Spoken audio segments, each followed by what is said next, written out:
J'ai demandé aux musulmans de ne pas s'attacher à se distinguer des autres, car certains éléments ne sont pas indispensables. Il faut bien distinguer la culture islamique de l'islam. Les musulmans doivent préserver l'islam, mais les coutumes des musulmans ne sont pas indispensables dans un pays non musulman, comme la France. Les minarets, par exemple, ne font pas partie de la religion musulmane, mais plutôt de la culture islamique. Et si cet aspect culturel empêche l'édification d'une mosquée, eh bien, c'est un élément dont on peut se passer. Les musulmans ne doivent pas veiller à se distinguer par leur aspect vestimentaire, par exemple. Ceci n'est pas indispensable. Le musulman français ne doit pas se dire qu'il doit absolument être différent des autres citoyens français, car l'islam ne l'oblige pas à nager à contresens. Alors sur la question de l'interdiction du port du voile en France, dans les écoles, l'interdiction du port du voile intégral dans les lieux publics, vous êtes contre la loi, mais vous demandez aux musulmanes françaises de l'observer, de s'y conformer. Autant que possible.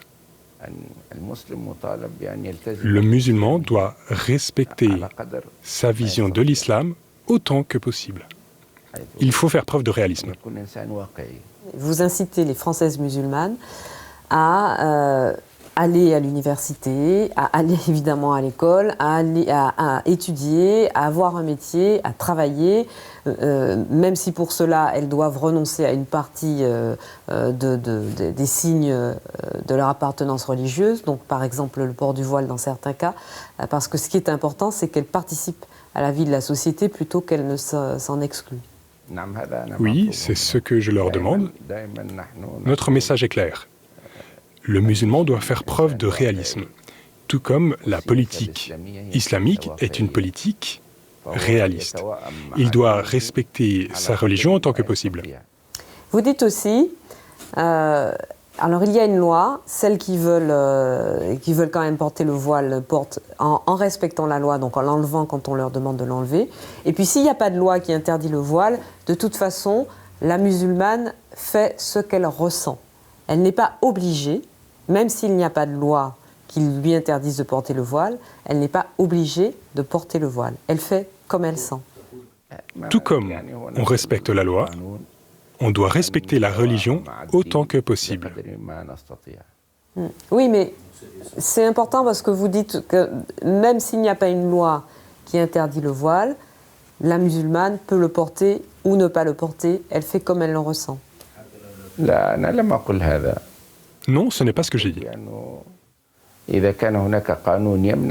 J'ai dit que si une loi empêchait le port du voile, la femme ne doit pas aller à l'encontre de la loi et se nuire à elle-même. Elle ne doit pas se priver d'enseignement, de métier et de soins.